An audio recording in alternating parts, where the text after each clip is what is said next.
Hello everyone, Joe Neat here, executive producer, back after a 1-week absence, and thanks very much to Drew Stevens for stepping in reluctantly to film last week's video. So firstly, I wanted to give you an update on what's coming in this week's build. So again, quite a lot of quality of life improvements. So firstly, one of the kind of headline things is discarding unwanted voyages. So players now have the ability to do that rather than having to kind of put them down for voting and then cancel them. So hopefully that's going to make things a lot swifter for people when they just want to get rid of something and acquire a new voyage. Alongside that, aim sensitivity sliders, which has been something that's been oft requested from players. And so what we've got now is there's 3 separate sliders. So for the Eye of Reach, for the Blunderbuss, and for the Flintlock, you can now set the sensitivity, and that's on both PC and on Xbox. Really hoping players are going to kind of make a lot of use of that, and it's definitely been something that a lot of people have been asking for.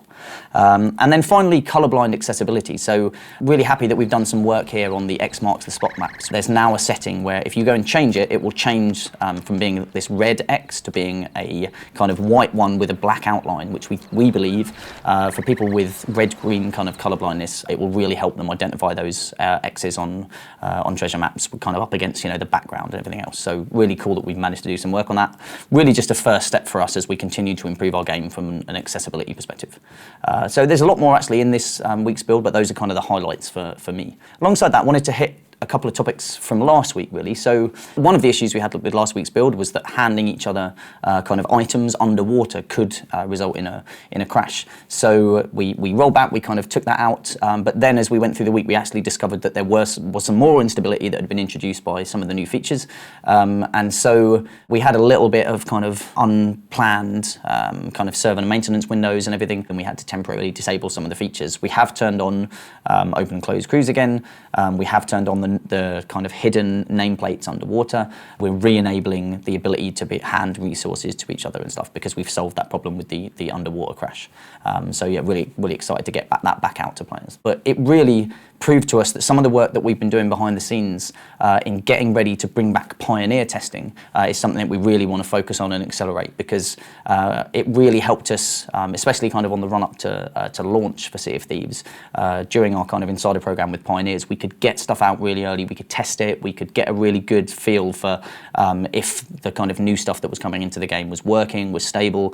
We could also get early feedback from players. So we've been doing a lot of work on kind of resurrecting a Pioneer program, but that's slightly different for, you know, that's reflective of the fact that we're in a new environment now. We're in a live thing with a release game, so we're nearly there for that. So that will be coming back soon, and we'll have more details to share on that shortly. One of the other things that we've been looking at since launch, actually, we've had some people kind of investigating this. It's quite a lengthy kind of process to really understand what's going on, is the topic of anyone that's cheating in Sea of Thieves. So this is anyone that's kind of using a third-party software to get an advantage. So, you know, whether that's like using something that has aimbots or something that allows you to kind of gain an advantage in PvP. All of our investigations tell us is there's a very small proportion of people that are using any third-party software to gain an advantage in Sea of Thieves.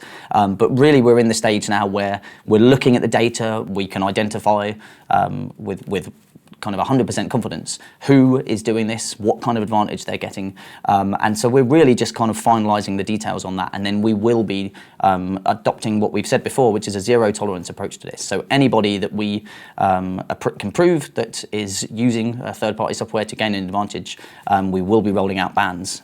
So that will be coming fairly soon.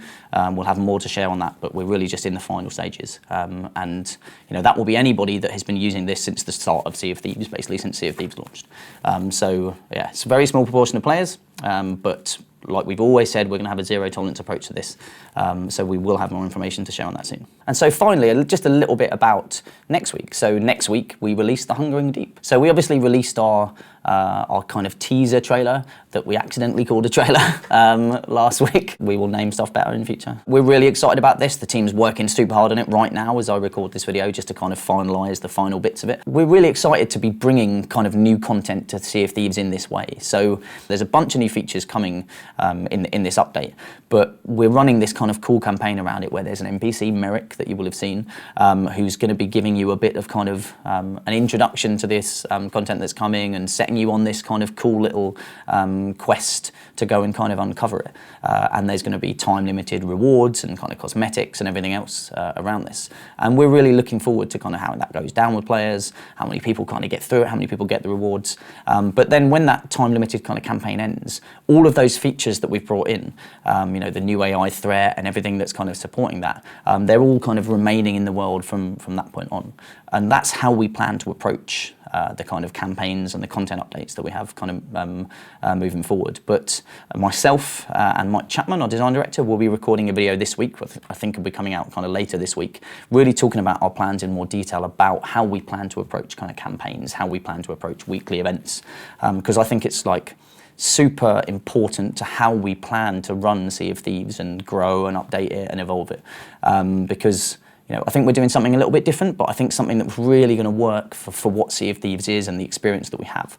So we're really excited about that. But as always, with everything that we do, we'll be testing stuff with our players. So you know, with the Hungry Deep campaign, we'll put it out. We'll test how people are getting through it. We'll be looking at feedback, at telemetry. We'll take kind of feedback from players, and we'll make tweaks while it's live. And then we'll also be looking at applying kind of those lessons and everything to our updates and campaigns moving forward. So yeah, it's a really exciting time for us. This kind of first step into really updating and growing Sea of Thieves. So yeah, we'll look forward to how that goes and getting everyone's thoughts and feedback, and we'll see you out in the seas. Cheers.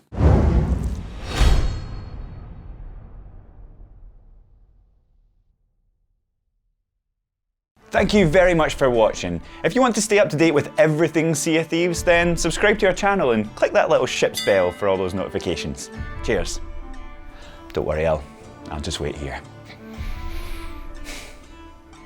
I'm not doing much anyway. Couple of good videos there if you want to watch.